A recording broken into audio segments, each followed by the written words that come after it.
Hi, today we're in Acts 22, and I'm going to look at the first kind of 4 or 5 uh, verses of Acts, and I kind of want to look at something that I find really, really fascinating.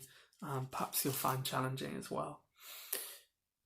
So we see at the end of Acts 22 that the Jews of Jerusalem brought together the Sanhedrin. We kind of Acts 23 throws us into the middle of that. It says this: Paul looked straight at the Sanhedrin and said, "My brothers, I have fulfilled my duty to God in all good conscience to this day." At this, the high priest Ananias ordered those standing near Paul to strike him on the mouth.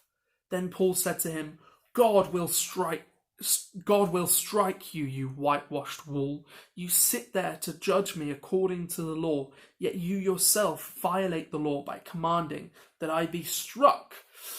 Those who were standing near Paul said, How dare you insult God's high priest?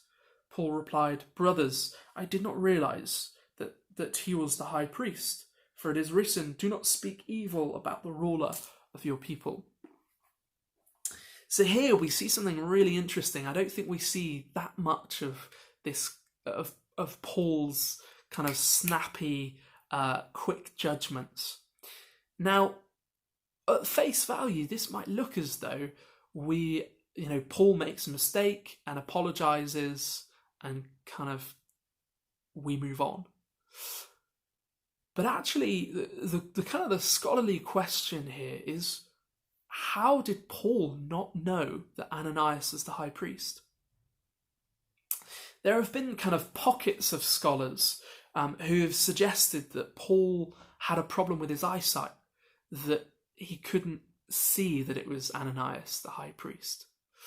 Another pocket suggests that Ananias was not wearing his traditional priestly robe, therefore Paul didn't recognize him. However, the majority believe that this apology wasn't genuine, that actually Paul was being ironic. How can you be the high priest when you order such things? In the words of Howard Marshall, a commentator, he says, he kind of rewrites Paul's intention here, and he says, I did not think that a man who could give such an order could be the high priest. Now, I want to quickly flick to Matthew 23, verse 27, because we see that Jesus says something very similar to Paul here. It says this: Woe to you, teachers of the law and Pharisees, you hypocrites! You are like whitewashed tombs, which look beautiful on the outside, but on the inside are full of the bones of the dead and everything unclean.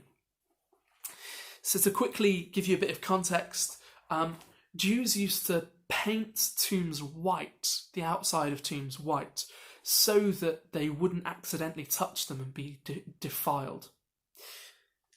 And it was a real insult. But I want to it's interesting because there's a kind of a nuanced difference here. Whereas Jesus says, you are like a whitewashed tomb, Paul says,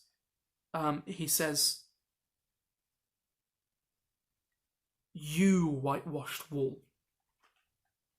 He actually says, you are a whitewashed wall.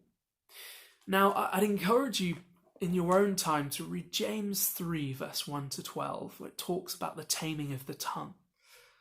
Because as Christians, we have such power in our tongue. But I wanted to quickly flick just one more flick, to Matthew 18, verse 18. It's a fairly controversial verse, but I think it's really important that we understand this. It says, Jesus says, truly I tell you, whatever you bind on earth will be bound in heaven, and whatever you loose on earth will be loosed in heaven. whatever we bind on earth will be bound in heaven. I think often we don't understand as Christians the power of our tongue. It's very, very cultural, particularly at the moment, to curse other people. It's, whether it's Boris Johnson, it's particularly popular to curse Donald Trump, isn't it? I remember my wife and I, so we lead a youth group, we lead Thrive at church, and when it kind of first formed, we couldn't believe how the youth kind of cursed and criticized Donald Trump, ridiculed him, and it was kind of an unnecessary curse. And so I'd encourage you today. I want you to think about whether you struggle with cursing others.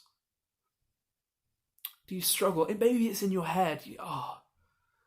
That guy's such an idiot. Do you do that? I think I struggle with that in my head. Perhaps when I'm driving, I'm just like, what a buffoon. And I remember my brother used to say to Dad when he was driving, when we were younger, Dad would get annoyed at a driver, and my brother Eli used to say, Dad, that could be Jesus in that car. And Dad used to always kind of, he wouldn't be able to respond. It was so funny seeing him kind of caught. He never worked out how to respond. And so in the words of the great Spider-Man's uncle, who says to him, with great power comes great responsibility, I'd really, really encourage you.